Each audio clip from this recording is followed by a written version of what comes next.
Hello, my darling, and welcome to day 45 of 100 Days of Self-Love. Today's really quick, really easy, really everybody can understand it. It's very palatable way to love yourself more today, or going forwards, obviously. And that's to spend time with animals. Most of us, not everybody, but most of us find animals soothing and calming.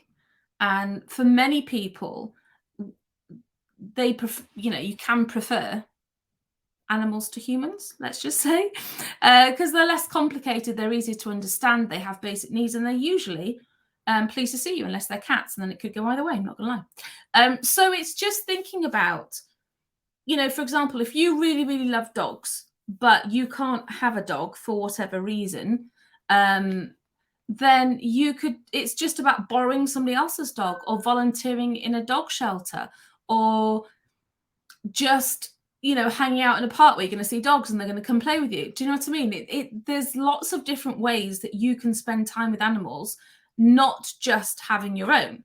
So you could, as I said, think about volunteering in an animal shelter that really, really, they always need stuff, right?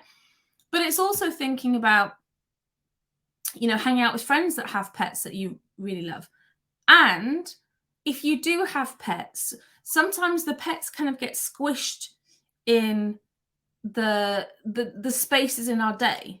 Well, have a think about literally taking an hour off and going and spending it with your pets, just petting them, grooming them, cuddling them, whatever it is, because they have many, many beneficial impacts on our mental health. Cats, for example, although they're not the most sociable creatures. All my cats apart from one are very, very sociable. I have 5, and she's a lockdown cat, and she's very, very beautiful, and she just couldn't give it what's it's about anybody. She just walks around like she owns a place. But cats in particular, they have their purr gives off a vibration that is actually calming. So if you're feeling very anxious and you go hang out with a cat, they will, just their purring, the vibration of that will actually calm your heart rate and your heartbeat.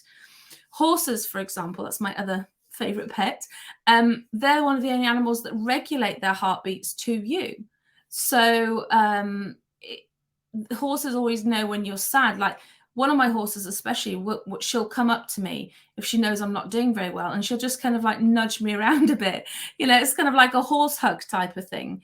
And dogs, you'll find they do their version of dog hugs. Like they'll come and just lean on you, and that's like a dog hug. So it's figuring out how you can spend quality time with your pets, or if you don't have any pets of your own, knowing what kind of pets you really love, and then volunteering to help in some way, walk somebody's dog, or volunteer in the shelter.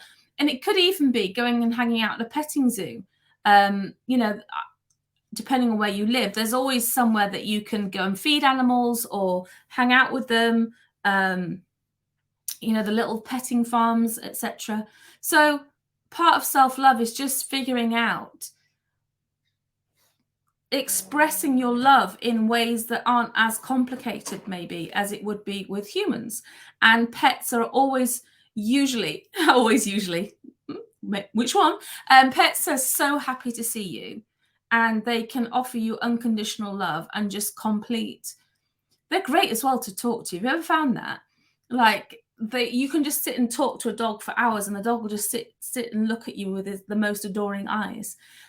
So that's a very, very simple day 45 of 100 days of self-love. Go hang out with some animals, which way you have to do it. And there's always animals that make us feel calmer than other animals. For me, it's cats and horses.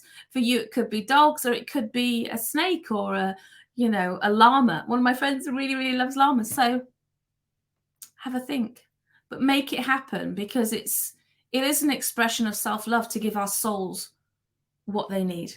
All right, my darlings, take care, and I'll see you tomorrow.